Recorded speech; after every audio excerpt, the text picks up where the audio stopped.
basic average girl, and I'm here to save the world. You can't stop me cause I'm Kim Possible. Okay, stop. What am I watching? Seriously, what am I watching? It's like I'm freaking watching a tweenager, or is this camera even right? Yeah, that camera looks better. But you all get my point. If you watch that awful Kim Possible reboot or remake or whatever they want to call it, let me tell you, you wasted your time. You wasted an hour and a half like I did watching this awful, pathetic excuse. In today's video, I am going to be talking about how pathetic and how much trashy and cringy this Kim Possible reboot was. So without further ado, I'm going to get right to my PS4, play a little Crash Bandicoot to make myself feel nostalgic like I'm in the 2000s, because that's what we used to do when the Crash games came out in the PlayStation 2, and we're going to get right into it.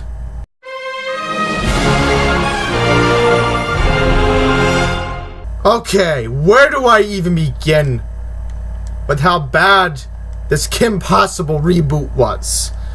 Where do I even start? Oh, right, the beginning. Oh, I'm Kim Possible. I start with my story. I finished my homework. No, that's not how the original series was, first of all.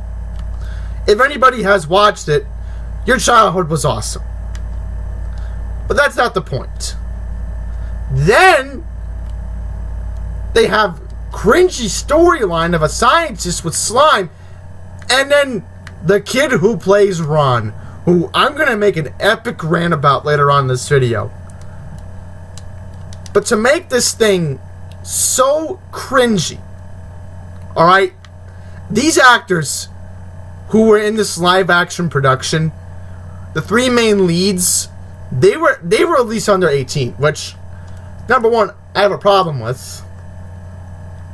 That is a big problem I have with number one. Number two, the nerve to keep saying boring, repetitive dialogue.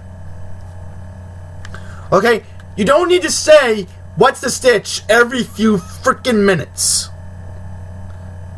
It literally makes Kim Possible look like a joke from its original series. That's how disgusted I was with this. I was so disgusted, saying to myself as I was watching this, seriously, each worthy minute was cringy. Now we're going to get to the individual casting, shall we?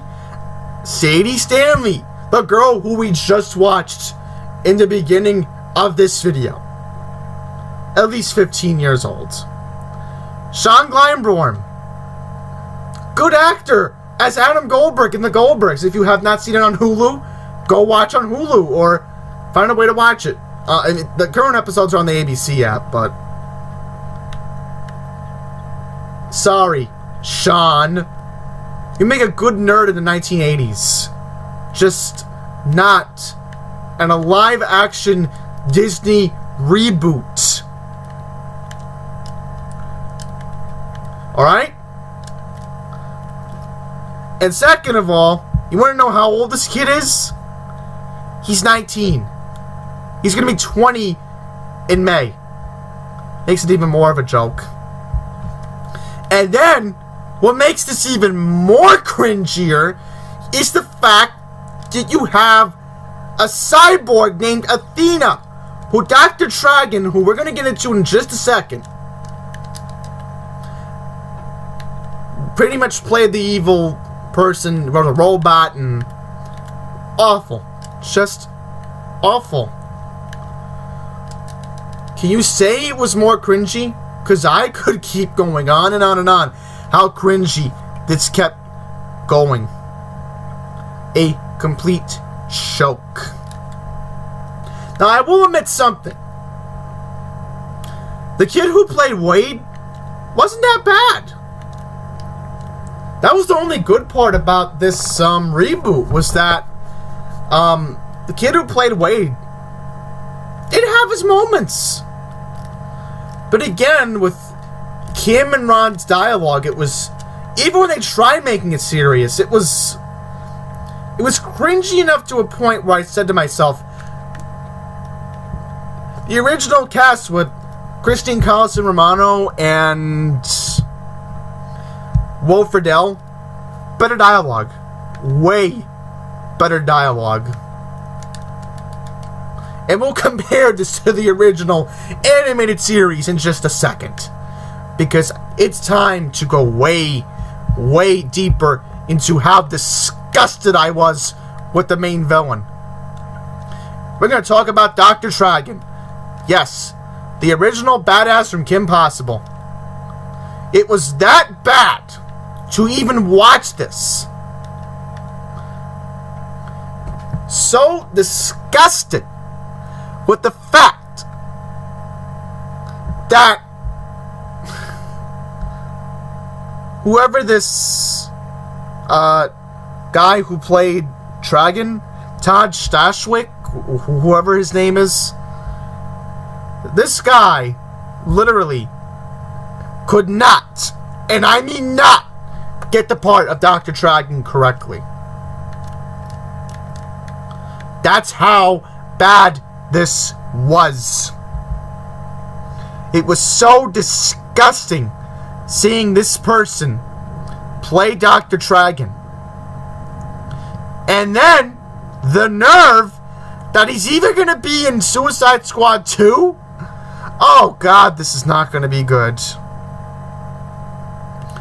I'm at a loss of words. I'm at a loss of words. Okay, I just can't anymore. I literally can't. And then I feel really bad for Nancy Cartwright. She actually did Rufus, the voice of Rufus. The naked mole rat didn't look anything like the naked mole rat in this series. That's how disgusted I was with Disney Channel on this movie. And this is from a company that made my childhood feel great. These people had no clue. And I finally beat this level. Wow.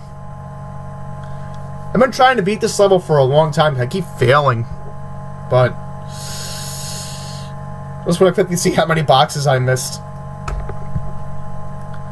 Anyhow, my point is, this was terrible. And I'll spoil it. They tried transferring Kim Possible's strengths into Dragon with Athena. And I'll tell you this right now. It was really disgusting to see how... What? I did put the heater on. I did put the heater on.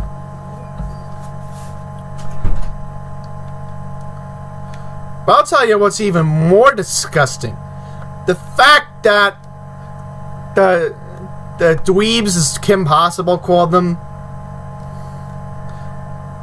Kim Possible's brothers were not even featured in this that much. It was too focused on Kim, Ron, and Athena, and Tragen and Shigo. And I have no clue what that was. I think you have to write a bull. But my point is, this felt so disgusting that I felt like I couldn't watch anymore. That's how bad this was. I was at a point where I said to myself, this was so disgusting. Literally, nothing out of this night could make up for what happened. I just couldn't take it anymore. They could ruin Kim Possible, and I'll mention it if I didn't mention it. As they were transferring Athena to Tragen from Kim Possible strengths, let's keep this in mind as we were going here, that they made Tragen younger. And I've done this before in the Kim Possible animated movie once. But let's keep this in mind here, that every second I watch this movie, I kept feeling to myself, like, this is what you could seriously do. Like, you literally have ruined this whole franchise. I'm just gonna die anyway if I have to in the crash. Ah, hey. And I died. I swear, crash is so hard. But the point I'm trying to make here was that I didn't feel anything special about this movie, and in fact, the dialogue was just terrible. The special effects looked so corny. It's like you were putting yourself through an act of suicide, or watching it like I did on the Disney Go app. I watched the original Kim Possible for so long, and I will tell you, didn't feel anything like the original Kim Possible. Not one bit. They made it look so bad that you would have had to go through the length that Kim Possible was on the air on Disney Channel. We're talking about 5 years, and it was a good run. They had 2 movies, 2 animated movies based on this series. It was that bad that you could say to yourself that, oh, in the original series, Nancy Cartwright was the naked mole rat, and I even think Nancy felt embarrassed to be in this horrible, awful reboot. And I feel bad for these actors. I bet I know why Sean took this role, because maybe Disney Channel wanted a nerd. That's how Ron was in the original series. We just don't know. And I keep dying. Like, how does this happen? I know for Vect and Crash, and we've done an Andy Place episode on this before. You get a lot of the mangoes or whatever they are, and you actually get an extra life. Hey, actually made it. But listen. Okay, seriously, how does that happen? But overall, I would say skip this if you can. Please, don't put yourself through the torture I did watching this movie.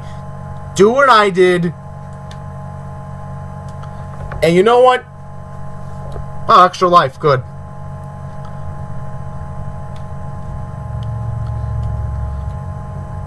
Find something better. Again, play a video game. Do what I'm doing right now.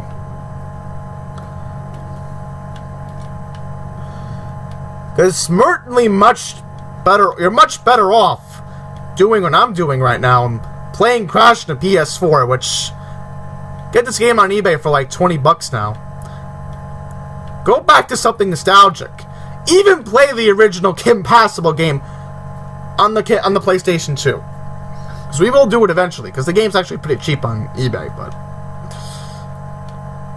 just please do not watch this movie under any circumstance.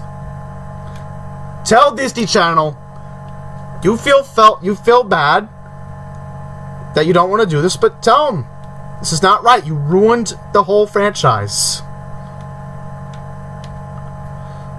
Got the extra life back, so that's pretty good.